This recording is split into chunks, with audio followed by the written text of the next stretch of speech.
Bible డివోషన్స్కి స్వాగతం. మన ప్రభువును ప్రియ రక్షకులైన యేసుక్రీస్తు వారి శుభప్రదమైన నామమున ప్రేక్షకులందరికీ మా హృదయపూర్వక శుభాభివందనాలు తెలియజేస్తున్నాం.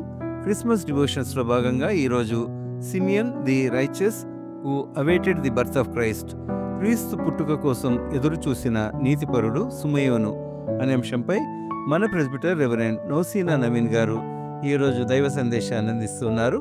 సందేశానికి ముందుగా ఈ క్రిస్మస్ గీతం.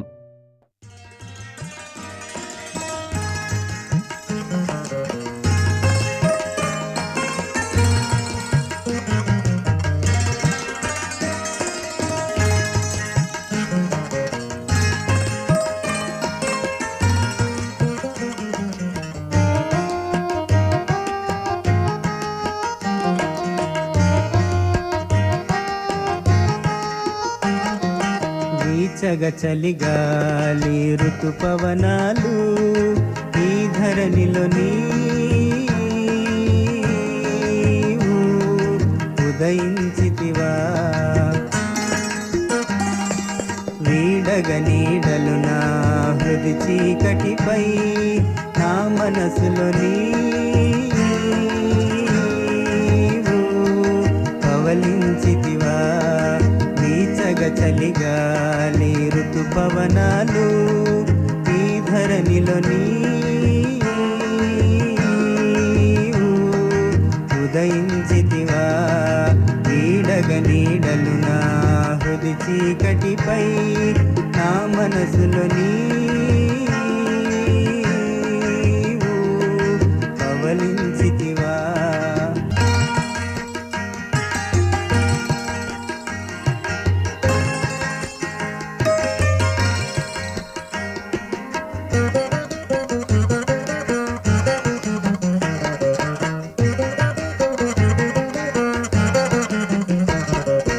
దివిదూతల స్తుతిగానమే, భువి ప్రజలానందమే.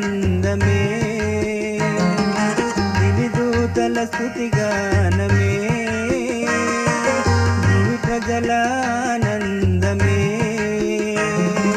నిన్నంటెను నీ ఆరాధనలు నీ జననముతో భూమి అంతటా. నిన్నంటెను నీ ఆరాధనలు నీ జననముతో భూమి అంతటా. వీచగ చలిగాలి ఋతుపవనాలు ఈ ధరణిలో నీవు ఉదయించితివా. వీడగ నీడలు నా హృది చీకటిపై నా మనసులో నీవు పవలించితివా.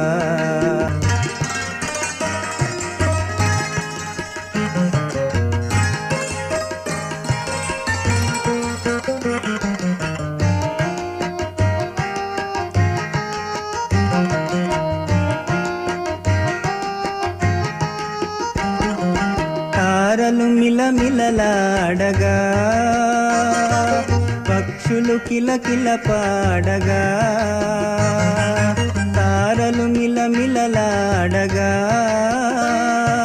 పక్షులు కిలకిల పాడగా.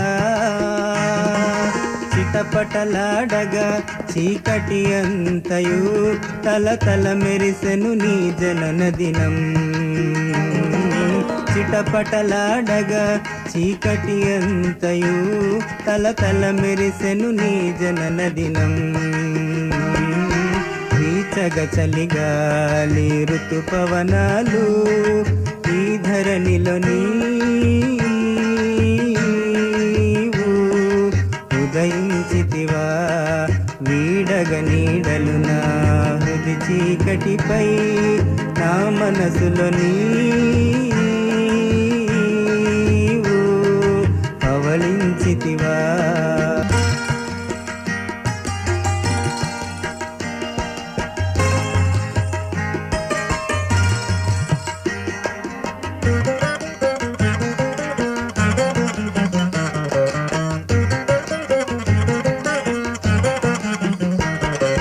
నా యేసు నా రక్షక ప్రేమింపవచ్చితివా నా యేసు నా రక్షక నన్ను ప్రేమింపవచ్చితివా ఈరోజు ఇకపై సర్వవేళలా నా మది పలికే నిరక్షణ గీతం ఈరోజు ఇకపై సర్వవేళలా నా మది పలికే నిరక్షణ గీతం వీచగ చలిగాలి ఋతుపవనాలు ఈ ధరణిలో నీవు ఉదయించితివా వీడగ నీడలు నా హృది చీకటిపై నా మనసులో నీవు పవలించితివా వీచగ చలిగాలి ఋతుపవనాలు ఈ ధరణిలో నీవు ఉదయించితివా వీడగ నీడలు నా హృది చీకటిపై నా మనసులో నీవు పవలించితివా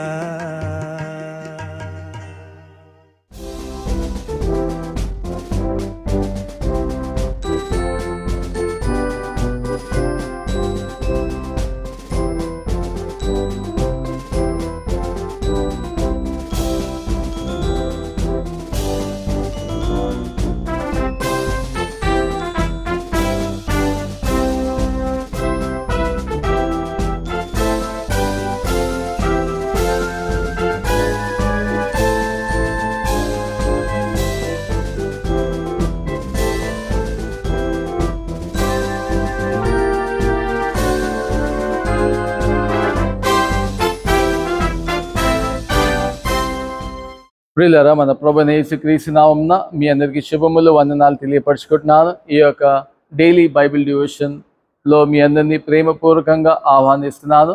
చిన్న ప్రార్థన చేద్దాము. ప్రభువా, జీవముగల తండ్రి, మీ పరిశుద్ధ ఘనమైన నామానికి వందనాలు స్తుతులు. ఈ యొక్క ఉదయకాల సమయంలో మాకు ఇచ్చినటువంటి ఇంకొక దినం బట్టి మీకు వందనాలు ప్రభువా. మరి ఒకసారి మీ యొక్క వాక్యాన్ని మేము ధ్యానం చేయనింటుండగా మీ యొక్క ఆత్మతో జ్ఞానంతో మమ్మల్ని నింపి మీ బిడ్డలకు మీ యొక్క ఆత్మీయ ఆహారం మీరే నా ద్వారా మాట్లాడి మీరే మహిమ పొందుకోండి. యేసు నామములో ఆమేన్. ప్రియులారా, మరోసారి మీ అందరికీ ప్రభు పేట నా వందనాలు తెలియపరచుకుంటున్నాను. ఈరోజు మనము సిమియోను గురించి ధ్యానం చేయనంటున్నాం. ప్రియులారా, సిమియోన్, ఈ యొక్క సిమియోన్ అనేటువంటి మాట అర్థము మనం చూసినట్టయితే ప్రియులారా, గాడ్ హ్యాస్ హర్డ్, దేవుడు విన్నాడు అనేటువంటి మాట అర్థము అనగా ద మీనింగ్ ఆఫ్ సిమియోన్, దేవుడు విన్నాడు, గాడ్ హ్యాస్ హర్డ్. ప్రియులారా, ఈ యొక్క సిమియోన్ గురించి మనం కొన్ని విషయాలు మనము ధ్యానించుకుందాము. మరి ఈరోజు మరి దేవుని యొక్క వాక్యంలో మనం చూసి సిమియోను ఒక నీతిపరుడు, యథార్థపరుడు, మరి ఎంతో భక్తి, దేవుని ఎంతో భయము భక్తి కలిగినటువంటి వ్యక్తిగా మనము లూకా రాసినటువంటి సువార్త 2వ అధ్యాయంలో మనం చూస్తాము. మరి అంత మాత్రమే కాదు, మరి ఇతను కూడా ఈ యొక్క విమోచకుడు లేదా మెస్సియా కొరకు ఎదురు చూచేటువంటి చూచేటువంటి సిమియోనుగా మనం చూస్తున్నాం. మరి సిమియోను అదేవిధంగా అన్న కూడా ఏ విధంగా వీరు ఇరువురు ఎదురు చూచారు అనేటువంటి విషయాలను మనము ఈ యొక్క దేవుని యొక్క వాక్యంలో మనం చూడగలుగుతున్నాము. నిజమే ప్రియులారా, ఈ యొక్క సిమియోను మరి ఈ యొక్క మెస్సియాను చూచే వరకు చనిపోడు అనేటువంటి విషయాన్ని కూడా మనం చూస్తున్నాము. అంటే చూడండి, ఎంత నిండు వృద్ధాప్యంలో ఉన్నాడు. కొన్ని సందర్భాలలో మనం చూస్తాం కదా, ఈ వృద్ధులు అబ్బా ఎందుకు ఈ వృద్ధులు ఉండడం అని మనం అంటాం కదా. మీరు చూడండి, హిట్లర్ కూడా ఒక స్టేట్మెంట్ ఇచ్చాడు కదా, ముసలోళ్ళు అయిపోతే వాళ్ళని ఏం చేయాలంటమ్మా, చంపేసేయాలని చెప్తాడు కదా హిట్లర్. ఎందుకంటే ముసలోళ్ళు మనకు అవసరం లేదు, ఎందుకంటే వాళ్ళు ఒక పెద్ద బర్డెన్ అయిపోయారు గవర్నమెంట్కి. ఈ ముసలోళ్ళు కానీ ఈ వికలాంగులు, అంటే ఈ డజంట్ లైక్ దెమ్, వాళ్ళని చంపేయాలా అనేటువంటి ఒక చట్టాన్ని హిట్లర్ తీసుకొని వచ్చాడు కదా. మరి ఇక్కడ చూడండి, ఒక నిండు వృద్ధాప్యంలో ఉన్నటువంటి యొక్క సిమియోను, మరి దేవుడు మరి వీరి నుంచి మనం ఏం నేర్చుకుంటాం ప్రియులారా? ఒక విధంగా చెప్పాలంటే మనము చూస్తాం కదా దేవుని యొక్క వాక్యంలో, మరి ఈ యొక్క పెద్దవాళ్ళ దగ్గర జ్ఞానం ఎంతో ఉంటుందని. నిజమే ప్రియులారా, మరి కొన్ని సందర్భాలలో మనం చూస్తే మరి మన పదాజ్ఞలలో కూడా చూస్తాం కదా, ఈ మనము పెద్దలను సన్మానించాలి అని. నీవు దీర్ఘాయుష్వంతుడు అవ్వాలి అంటే పెద్దలను సన్మానించాలి. నిజమే, మరి దేవుడు మరి వృద్ధులను ఎన్నుకోవటము అనేది చాలా గొప్ప విషయము అనేది మనం ఇక్కడ చూడగలుగుతున్నాము. ఎందుకు వీరిలో ఉన్నటువంటి గొప్ప విషయం అంటే, చూడండి, వారు అప్పటి నుంచి ఒక యథార్థంగా మరి వృద్ధాప్యంలో కూడా యథార్థంగా ఉండటము అనేది మనం చూస్తున్నాం.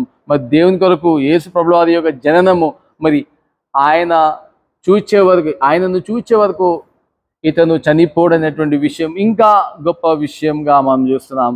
అయితే మనం చూసినట్టయితే ప్రియులారా, ఈ యొక్క సిమియోను ఎవరు అంటే ఒక జూయిష్ టీచర్, స్కాలర్ లేదా రబ్బీగా మనం చూస్తున్నాం. ఇతని యొక్క కుమారుడు గమలీయేలు అనేటువంటి ఆయన. మరి గమలీయేలు ఎవరు అంటే ఆయన కూడా ఒక రబ్బీ, ఒక బోధకుడే. మరి ఆయన దగ్గర ఎవరు చదువు నేర్చుకున్నారు మీ అందరూ తెలిసినటువంటి సంగతి, పౌలు కదా. గమలీయేలు యొక్క పాదముల ఎదుట ఆయన ఈ యొక్క ధర్మశాస్త్రాన్ని నేర్చుకున్నటువంటి వ్యక్తిగా మనం చూస్తున్నాము. మరి అతనే ఈ యొక్క సిమియోను యొక్క కుమారుడు గమలీయేలు. మరి ఈ విధంగా చూడండి, తండ్రి ఏ విధంగా జీవించాడు, అదేవిధంగా వారి యొక్క కుమారుడు ఒక నిష్ఠ, ఒక రబ్బీగా, ఈ యొక్క ధర్మశాస్త్రోపదేశకుడిగా, ఒక ద టీచర్ ఆఫ్ ద లాగా మనం చూస్తున్నాం. అంటే చూడండి, తండ్రి యొక్క పాత్ర ఏ విధంగా ఉన్నది, కుమారుని యొక్క పాత్ర, ఆ యొక్క విధేయత ఎలా ఉందనేది మనము ఇందులో చూడనంటున్నాం ప్రియులారా. ఆ తర్వాత మనం చూసినట్టయితే మరి మరియా, అదేవిధంగా యోసేపు కుమారుణ్ణి తీసుకొని దేవాలయానికి వచ్చేటప్పుడు మీరు చూడండి, దేవుని యొక్క ఆత్మ ద్వారా, దేవుని యొక్క పరిశుద్ధాత్మ నడిపింపు. చూడండి ప్రియులారా, ఇక్కడ పరిశుద్ధాత్మ నడిపింపు అనేది మనం అపోస్తుల కార్యములో మనం ఈ యొక్క పరిశుద్ధాత్మ గురించి మనం చూస్తాం. మరి ఇక్కడ ఈ లూకా రాసిన సువార్తలో మీరు చూడండి, ఈ యొక్క పరిశుద్ధాత్మ యొక్క ప్రస్తావనను మనం చూస్తున్నాము. చూడండి, అదేవిధంగా ఎలిజబెత్ పరిశుద్ధాత్మ ద్వారా, మరి మరియమ్మ పరిశుద్ధాత్మ ద్వారా, ఇవన్నీ మరి అది పరిశుద్ధాత్మ అంటే ప్రియులారా ఇట్స్ గాడ్స్ పవర్, దేవుని యొక్క శక్తి అనే యొక్క విషయాన్ని మనం ఇక్కడ చూస్తున్నాం. దేవుని యొక్క శక్తి ప్రియులారా, మరి మనం ఇక్కడ చూస్తే మరి దేవుని యొక్క శక్తి ద్వారా, దేవుని యొక్క ప్రభావం ద్వారా మరి ఆయన వెంటనే దేవాలయానికి నడిపింపబడ్డాడు కదా. చూడండి, సర్వసాధారణంగా చిన్నపిల్లల బర్త్డే అయితే మనము ఒక చీఫ్ గెస్ట్ని పిలవాలనుకుంటాం కదా. ఎవరిని పిలుస్తాము? ఒక ఎమ్మెల్యే కావచ్చు, లేదా వెరీ ఇంపార్టెంట్ పర్సన్ని మనం పిలవాలనుకుంటాం. కానీ ఇక్కడ దేవుడు ఎవరిని పిలుస్తున్నాడు? ఒక పండు వృద్ధుడైనటువంటి సిమియోన్ని పిలవటము. మరి ఆ యొక్క సిమియోను ఆ కుమారుడిని, ఆ యొక్క బాలుడిని ఎత్తుకొని ఒక గొప్ప ప్రవచన వాక్యం కూడా చెప్పడం మనం చూస్తున్నాము. మరి ఆ యొక్క ప్రవచన వాక్యం మరి అది మనల్ని ఎంతగానో బాధాకరంగా చేసేటువంటి విషయాన్ని మనం చూస్తాం కదా. ఈ యొక్క మరియ యొక్క హృదయంలో ఒక బల్లెపు పోటు పొడుచుకున్నట్టు ఉంటుంది అనేటువంటి ఒక విషయాన్ని మనం అక్కడ చూస్తాం. అంటే చూడండి, తల్లి యేసు ప్రభువు వారిని ఆ యొక్క కల్వరి శిలువలో మరి ఆ యొక్క దృశ్యాన్ని చూసి ఏ విధంగా ఆ తల్లి భరించలేనటువంటి యొక్క బాధను అనేది ముందే దేవుడు ఆ యొక్క సిమియోన్ ద్వారా బయలుపరచటము మనం చూస్తాం. చూడండి, ఎంత గొప్ప విషయం కదా. దేవుడు ఈ యొక్క సిమియోన్కి ఎన్ని బయలుపరిచాడో అనేది మనం ఇక్కడ చూస్తాం. నిజమే ప్రియులారా, ఒక విధంగా చెప్పాలంటే ఈ వృద్ధుల గురించి మనము చాలా we take them very easy. మరి నేను మీకు 92వ సంకీర్తనలో మీరు చూడండి ప్రియులారా, 92వ సంకీర్తనలో మనం చూస్తే ఈ యొక్క వృద్ధుల గురించి చాలా చక్కటి మాట దేవుడు ప్రస్తావించాడు. చూడండి, ఈ యొక్క 92వ కీర్తన 12వ వచనంలో మీరు చూస్తే the righteous shall flourish like palm tree. మరి వారు ఈ యొక్క ఖర్జూరపు చెట్టు వలె ఎదుగుతారంట. మీరు చూడండి, ఖర్జూరపు చెట్టు ఎలా ఉంటుంది? అవి అన్ని తూట్లు, అన్ని రంధ్రాలు, మరి కొన్ని ఇట్లా అట్లా మొత్తం ఎండిపోయినట్టు ఉంటాయి కదా. అది ఒక మొత్తం షేప్ అవుట్ అయిపోయినట్టుంటాయి. కానీ ఈ ఖర్జూరపు చెట్టు గురించి మనం చూస్తే ప్రియులారా, ఈ ఖర్జూరపు చెట్టు ఎంత ఎత్తుగా ఉన్నదో అదే కింద కూడా దాని ఎత్తు కూడా అట్లనే ఉంటుందంట. అంటే ఒక విధంగా చెప్పాలంటే దాని యొక్క వేర్లంట మొత్తం భూమి కింద పోయి ఆ యొక్క నీళ్లను తాకి ఆ విధంగా ఆ నీళ్ళ ద్వారా సారం తీసుకొని అవి ఖర్జూరము ఇవ్వటం అనేది మనం చూస్తాం. అది దాని యొక్క గొప్పతనం. మీరు చూడండి, ఎంత పెద్ద గాలి తుఫాన్ వచ్చినా వేరే చెట్లు పడిపోతాయేమో కానీ ఖర్జూరపు చెట్టు ఎప్పటికీ పడదు. ఎందుకంటే ఆ యొక్క వేర్లు చాలా సూటుగా లోపట్లో ఉంటాయి. మరి దాని యొక్క ప్రభావము ఆ విధంగా ఉంటుంది అనేటువంటి విషయాన్ని మనం చూస్తాం. మరి రెండవది, అది ఎంత పెద్ద గాలి వచ్చినప్పటికీ అది వంగుతుంది కానీ అది ఇరిగిపోదు లేదా పడిపోదు. అది దాని యొక్క స్పెషాలిటీ. మరి ఇది మనం ఇక్కడ చూస్తున్నాం ప్రియులారా, ఈ యొక్క ఖర్జూరపు చెట్టు. మరి అది ఎంత పెద్ద ఏజ్ అయినా, మరి ఎన్ని సంవత్సరాలు అయినప్పటికీ ఆ చెట్టు ఖర్జూరం ఇస్తూనే ఉంటుందంట, ఇస్తూనే ఉంటుంది. అంటే చూడండి, ఈ యొక్క వృద్ధులు కూడా ఆ విధంగా, అంటే ఒక సారం కలిగి వారు ఉంటారు. చూడండి, దేవుడు ఎంత పెద్ద బాధ్యతనిచ్చాడు ఈ సిమియోన్కి. మరి రెండవది మీరు చూస్తే they shall grow like cider in Lebanon. ఈ యొక్క దేవదారు వృక్షం మీరు చూడండి. ఈ యొక్క దేవదారు వృక్షం గురించి చూస్తే, ఈ దేవదారు వృక్షం అంట 11 నుంచి 12 చెట్లు, డిఫరెంట్ టైప్స్ ఆఫ్ దేవదారు వృక్షాలను మనం చూస్తాం ప్రియులరా.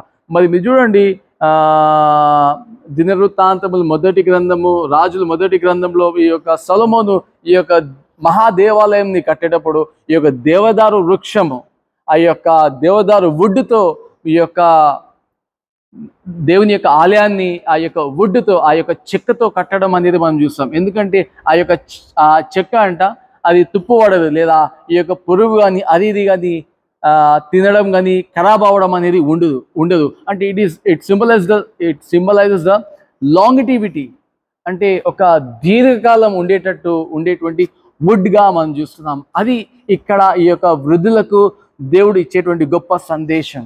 అంటే మనము దేవుడిలో ఉంటే దేవుడు వీరిని ఆ విధంగా ఒక ఖర్జూరపు చెట్టు వల్లే లేదా దేవదారు వృక్షం వల్లే బలంగా దిట్టగా, ఒక విధంగా చెప్పాలంటే సారము కలిగి ఉంటారు అనేటువంటి విషయాన్ని దేవుడు ఇక్కడ జ్ఞాపకం చేస్తున్నాడు. ఒక విధంగా చెప్పాలంటే ద ఓల్డ్ ఏజ్ మనం చూస్తే 10వ వచనంలో దే విల్ ఫ్లరిష్. మరి 10వ వచనంలో చూస్తే దే లుక్ వెరీ ఫ్రెష్ అంట, చాలా పచ్చగా ఉంటుందంట. ఈ 13వ వచనంలో చూస్తే దే విల్ ఫ్లరిష్. మరి 14వ వచనంలో చూస్తే వారు ఫలభరితమైనటువంటి జీవితం, లేదా దే విల్ బి ఫ్రూట్ఫుల్. మరి 15వ వచనంలో మనం చూసినట్టయితే దే విల్ బి ఫెయిత్ఫుల్ అనేటువంటి విషయాన్ని. మరి మీరు ఇంకా కింద చూస్తే they never complain, they keep pricing God. మరి వారు ఎప్పటికీ సంగదంట గుంగదంట, కానీ వారు దేవుని స్తుతిస్తూనే ఉంటారంట. చూడండి, వృద్ధుల గురించి ఎంత చక్కగా దావీదు మహారాజు 92వ సంకీర్తనలో ప్రస్తావించాడు. నిజమే ప్రియులారా, మరి నిజమే మనమును దేవునిలో ఉన్నట్టయితే మరి వృద్ధాప్యంలో కూడా పచ్చగా సారం కలిగి బలంగా ఉంటామనేటువంటి విషయాన్ని మరి ఈ యొక్క సిమియోను, అదేవిధంగా హన్నా అనేటువంటి వీరి ఇరువురు మరి నిండు వృద్ధులు అయినప్పటికీ దేవుడు ఏ విధంగా గొప్పగా వాడుకున్నారు. మరి మనమును దేవుళ్ళో ఉందాము, మరి దేవుడే ఆ శక్తి మనకి ఇస్తాడు. నన్ను బలపరచు అనిందే, నేను సమస్తము చేయగలను. ఫిలిప్పీయులకు రాసిన పత్రిక 4:13లో చెప్పినట్టు మరి మనమును అవును ప్రభా నన్ను బలపరచేవాడు దేవుడే అనేటువంటి ఒక విశ్వాసంతో మనము ముందుకు వెళ్దాం. అట్టి కృప దేవుడు మనకు దయచేను గాక.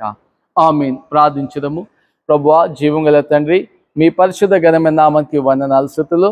ఈ యొక్క ఉదయకాల సమయంలో మరోసారి ప్రభా మీ యొక్క వాక్కు నిజమే తేనె కంటే అన్నిటికంటే ప్రభా చాలా మధురమైనది ప్రభా. మరోసారి ప్రభా మరి వృద్ధులైనటువంటి అన్న, ఈ యొక్క సిమియోను, ఈ యొక్క జకరయ్య ప్రభా, మరి మీ యొక్క వాక్యంలో ప్రభా మరి మీరు ఎందరినో గొప్పగా వాడుకున్నారు. అబ్రహాంని ప్రభా మరి ఎందరినో గొప్పగా వాడుకొని ప్రభా మరి వారిలో మరి మీరు మాకు గొప్ప విషయాలు నేర్పించారు. మరి యవన ప్రాయంలో ప్రభా మరి బిడ్డలు ఏ విధంగా మీ యొక్క కాడి మోసుకొని ఉంటున్నారు. మరి వృద్ధాప్యంలో ప్రభా మరి మీరు వారిని పట్టుకోవటము, వారిని ఎత్తుకోవటము మరి మేము చూస్తాం. ఎందుకంటే ముదిమి వచ్చే వరకు నిన్ను ఎత్తుకొని వాడను నేనే అని యెషయా 46:4వ వచనంలో చెప్పినట్టు ప్రభా నిజమే ప్రభా. మరి మీరు మమ్మల్ని ఇంకనూ ఎత్తుకొని ఉంటున్నారు. మీకు వందనాలు. ఎందుకంటే ప్రభా మేము నమ్ముచున్నాం. ఎందుకంటే నమ్ముట నీ వలనైతే నమ్మండి సమస్తము సాధ్యం ప్రభా. మరి మేమును వింటున్నటువంటి మాకును ప్రభా అట్టి స్ఫూర్తి, అట్టి విశ్వాసాన్ని మాకు దయచేయండి. మరి మేమును మీ యొక్క కాడి మోసేటువంటి శక్తిని, బలం మాకు దయచేయండి. సో దట్ తద్వారా మరి మేమును వృద్ధాప్యంలో మరి పచ్చగా సారం కలిగి మీకు మహిమకరంగా మరి మేము ఎటువంటి గొనుగుడు సనుగుడు లేకుండా మీ యొక్క నామాన్ని ఆరాధించేటువంటి వారంగా ఉండేటువంటి కృపను మాకు దయచేయమని యేసు నామంలో అర్చున మా ప్రియ పరలోక తండ్రి. ఆమేన్.